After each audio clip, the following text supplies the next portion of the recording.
Good morning. I'm meteorologist Dave Epstein. It's Friday, the 2nd of January. Let's get to our weather wisdom for today.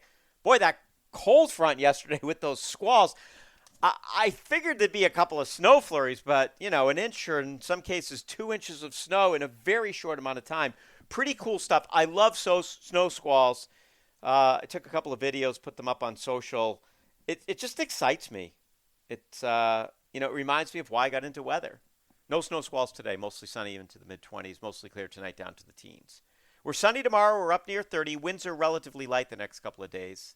But notice we're below freezing, so we're starting in the teens this morning, 20s later today, teens tonight, up near 30 on Saturday, up near 30 on Sunday with a few clouds, back to the mid 20s on Monday, actually a little colder. And then we're going to break out of it.